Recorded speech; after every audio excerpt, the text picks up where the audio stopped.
Bien sûr, de Morav et Rabotai, j'espère que vous allez bien, que vous avez passé une bonne journée, une bonne semaine, que le mérite de nos tzadikim vous protège, Be'ezrat Hashem. Aujourd'hui, je vais vous raconter l'histoire d'un tzadik qui s'appelle Rav Saadia Gaon. Rav Saadia Gaon, il faisait partie de la génération des Géonim. La génération des Géonim, c'était il y a à peu près 1300 ans. Lui, il a pris sur lui de s'exiler. Certains tzadikim qui prennent sur eux pour adoucir la colère divine des fois quand Israël ils font des fautes et de voyager incognito, sans argent, de se comporter comme un pauvre, le pauvre, voilà, incognito, jeté comme ça. Et Rav Saadia Gaon, il avait l'habitude, il restait pas dans un même endroit plus de 3 jours, et il avait l'habitude de voyager comme ça. Et un jour, il arrive dans une ville. Bien sûr, il dit pas qui il est, il dit pas d'où il vient, il veut pas de kavod ni rien, mais Shabbat arrive.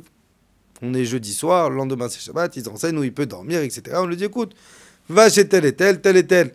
Il a une grande maison, il a une chambre d'amis, va lui demander. Donc il va chez le monsieur, il lui dit, écoute, je suis un pauvre dans la ville, est-ce que tu peux m'accueillir dans ta maison? Bah là-bas, il te le maître de maison, il dit, avec plaisir, tiens, j'ai la chambre, elle est prête, elle est propre, dors ici jeudi soir, demain c'est Shabbat, Motzei Shabbat, tu pars.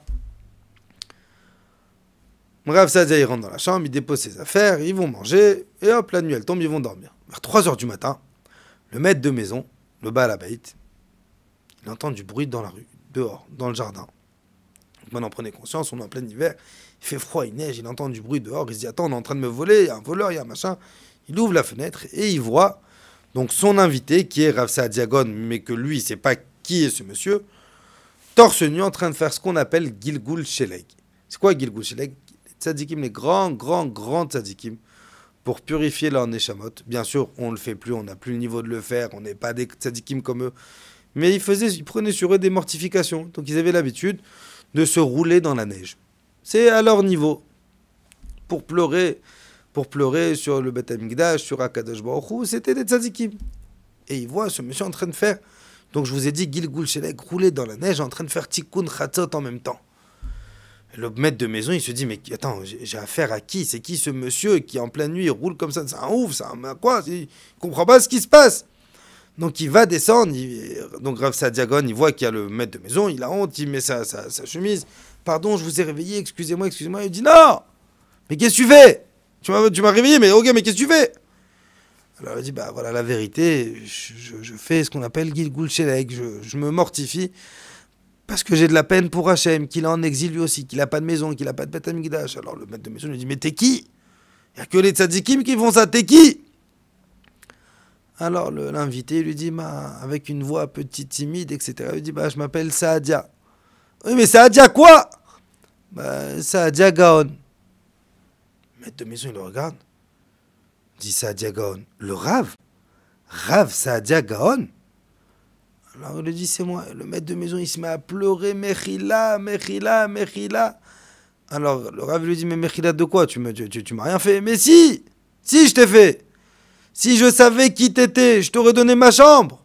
Je t'aurais donné la chambre des maîtres, avec le grand lit, avec la baignoire, avec le chauffage, avec la cheminée. Je t'aurais tout donné, je t'ai donné une chambre moisie à côté. Si je savais qui t'étais, je t'aurais donné un kavod 1000 fois plus grand. Rav Saadia Gaon, il entend ça. Il tombe par terre et il pleure. Non, le maître de maison, il ne comprend pas. Il lui dit, mais pourquoi tu pleures? J'ai Mechila, je te demande pardon. Tu pleures parce que je t'ai mis dans une chambre dégueulasse.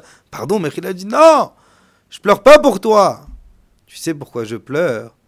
Parce que tu es en train de dire, si tu savais qui j'étais, tu m'aurais fait plus de kavod. Et dit Rav Saadia Gaon, chaque jour, je pleure parce que je découvre Akadosh Baruch Hu encore plus que ce que je le savais hier. Et que si je savais qui était hier Akadosh Baruch Hu, je lui aurais donné encore 1000 fois plus de kavod. Combien de bien Hachem me donne, combien de vie Hachem me donne, combien de santé Hachem me donne, sur chaque respiration, chaque battement de cils, chaque battement de cœur, chaque pas que je fais. Si aujourd'hui je savais la grandeur d'Akadosh Baruch Hu, alors hier je lui aurais donné encore plus de kavod. Combien est-ce qu'on doit remercier Hachem sur tout ce qu'il nous donne? Combien on doit remercier Akadosh Baruch Hu sur tout ce qu'il nous fait? Combien on doit remercier Akadosh Baruch Hu sur chaque instant qu'on passe dans notre vie, Bezrat Hashem? Il n'y a qu'à travers le remerciement d'Hachem qu'on peut avoir encore plus. Bezrat Hashem, qu'Akadosh Baruch Hu, il nous donne la bracha, la tzlacha, le shefa, Bezrat Hashem. Et qu'Akadosh Baruch Hu, il nous envoie Mashiach, Tzidkenu, Bimera, Bienvenu. Amen. Une bonne journée, Bezrat Hashem.